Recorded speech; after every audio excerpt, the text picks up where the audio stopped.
Good morning mga fans! Eto, meron akong i-flex sa inyo yung leather cream naman na bago ng Coccinelle. Ito ay universal cleaner para sa leather.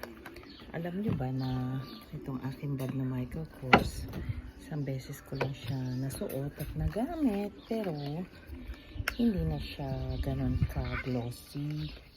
So alam niyo naman yung mga bag, mabilis masira kapag hindi kinakare, lalo na the more na nakatago. So, try natin siya ngayon linisin. Ay, spray pala siya. Tingnan natin. Alam nyo ba na yung ganito pala siya. Ayun. So, na-try ko na siya sa ibang leather cleaner, pero hindi siya masyadong effective. Baka ito ay effective kesa doon. Ayun o. Kuminang, luminis. Ang bilis.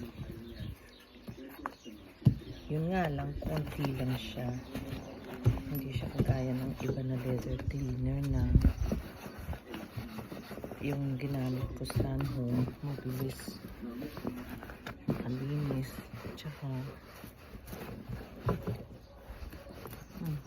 ito na siya, medyo kuminang-kinang na siya.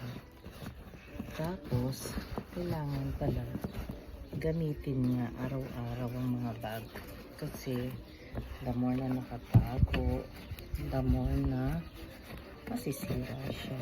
Kaya dapat mas konti na lang yung bag nyo, kung ano yung magagamit nyo lang. Kasi una, pag wala kang lugar na paglalagyan, mas nakatapon siya,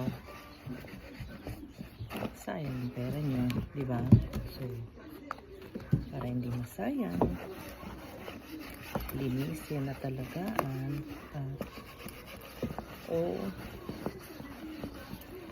ayan, gamitin na araw-araw at pakinangin. Kuskus. Gumanda siya. Effective naman so far. Great, thank you. Ito na siya, makinamp na, ganda na.